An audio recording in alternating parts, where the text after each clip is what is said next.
Gyvos pasakos. Sveiki visi vaikai ir jų tėveliai, su jumis Gyvos pasakos ir mama Varnė. Na, o pasaka, kurią šį kartą paskaitysiu, yra apie vilką didvyrį. Beje, ji yra eiliuota ir mano dukros viena mėgstamiausių. Sykį gyveno vilkas, gan piktas, nuožmus, bet būdą jo keitė dalykas svarbus. Vis dažniau bibliotekoje jį galėjai sutikti. Draugaut ir dalintis vilkiui ėmė patikti.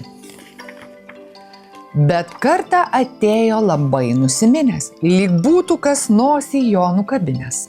Kas nutiko, ko šniurkščiai čia, vieną iš vilko paklausė ponia. Knygose vilkai, vien tik pavojai, apgavikai, vagis, bet niekad herojai. Bibliotekos vedėja nusišypsojo. Sukurk knygą pats, greitai jį sugalvojo. Imk blanknotėlį, rašyk pieštuku ir tik tai, kas tau būtų gražu. Ar galėčiau tapti mylimų knygos veikėjų, lentynose ėmė žvalgytis idėjų. Juk didvyris žavingas, stiprus ir drąsus. Negaliu būti herojus, nesu toks šaunus. Pasigirdęs beldimas nutraukė mintis. Medkirtys, pažįstamas didvyris šis. Turiu aš problemą, stipruolis sušuko. Į pilkąjį vilką tuoj pat atsisuko. Mano kirvis atšipo, nieko kirst negaliu. Prireiks greitai naujo, pinigų neturiu. Prisiminė vilkas, šią temą buvo skaitęs, kaip taisyti kirvius, knygą davė nukaitęs. Kuomet medkirtys už knygą dėkojo, karžygė ant žirgo netikėtai atjojo. Jos šarvai žėrėjo, ji buvo stipri, bet visgi atrodė šiek tiek nerami.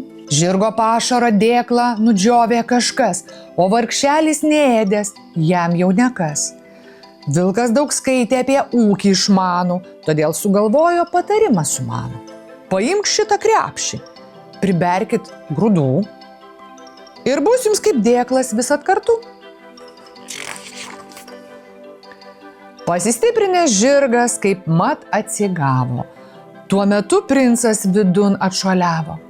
Ilgaplaukis gražuolis, susikrimtęs labai.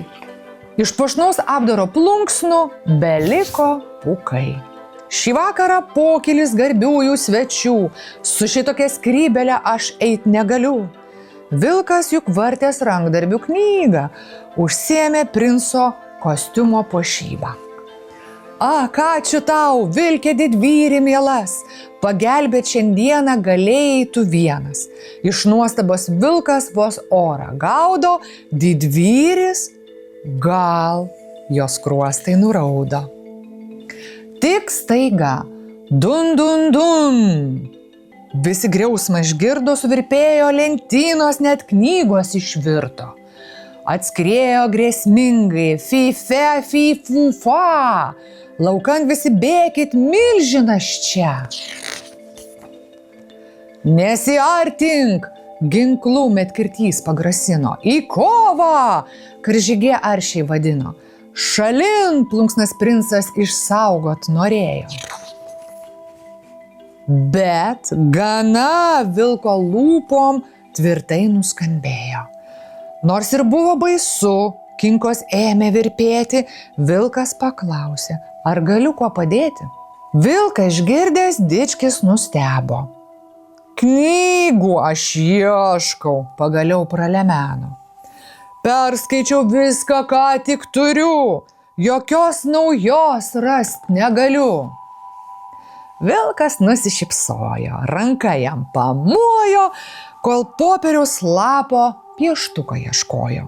Prisėsk ant žolės, patogiai ir minkštai, išgirsi istoriją, kurios nežinai. Didvyris tikras, protingas, narsus, apie kitą galvoja yra malonus.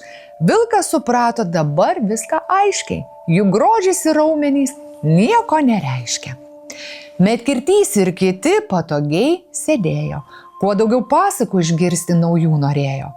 Ką vilkui pavyks dar sugalvoti, net princas nebijo į šventę vėluoti. Didvyrį vilką tuoj pasaulis išvys, savo istoriją jis tuoj užrašys. Tiek eiliuotos pasakos šį kartą. Ačiū visiems esantiems kartu su Gyvos pasakos kanalu ir primenu nepamiršti prenumeruoti, kad matytumėte visas naujienas ir taip palaikytumėte mūsų nuoširdų darbą. Ačiū ir iki kitų pasakų.